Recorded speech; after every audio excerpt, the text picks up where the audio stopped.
Over 200 years ago, there lived a Rav in Lithuania who was doing really well. He was a Marbitz Torah, somebody that disseminated Torah.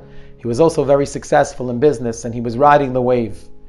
But sadly, he had a terrible turn of events, and he had a tremendous downfall, and he hit rock bottom.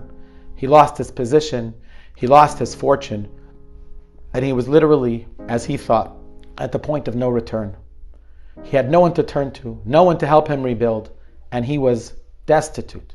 His family was starving, and there was no hope for a future. One of his friends recommended that he borrow some money and that he travel all the way from Lithuania to England, because you see, in England, Baron Rothschild was residing at that period of time. And Baron Rothschild, perhaps, was the only person that could really get him back on his feet. He had no other options. He traveled for weeks and months all the way to England, and he arrived at the house of the Baron. The Baron welcomed him in, and immediately there was a chemistry. He was matza chen be'einav. He found favor in the eyes of the Baron, and the Baron invited him for Shabbos.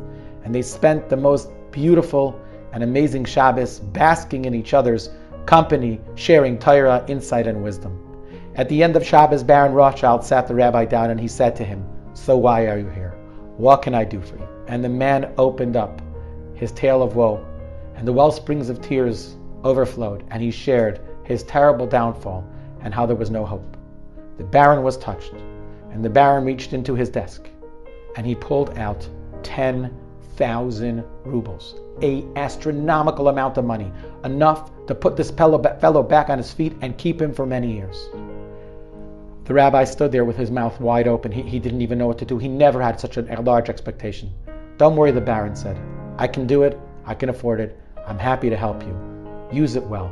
But before the Baron gave him the actual money, the Baron reached into his desk and pulled out a piece of paper.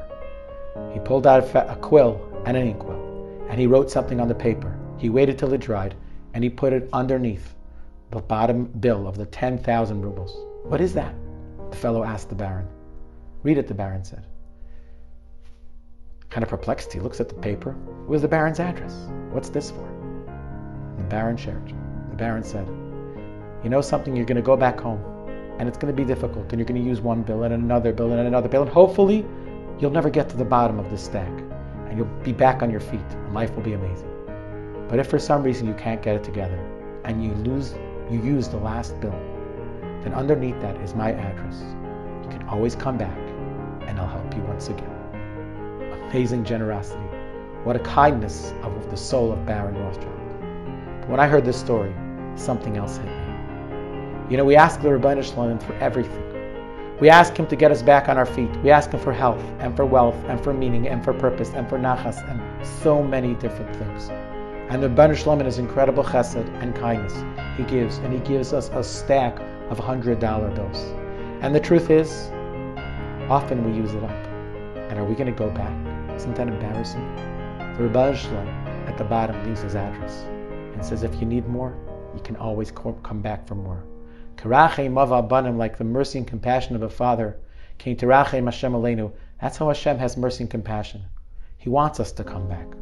If we find ourselves at rock bottom, time and time again, the address is there. We know the address. It's Shamayim. It's turning to Hashem and asking Him with an open heart, Hashem, I'm here again. And the Rebbe Shlem has no problem, like a father to a child, reciprocating and helping us out once again. Let's use our tefillah, and the Rebbe Shlem will answer it in the most amazing way.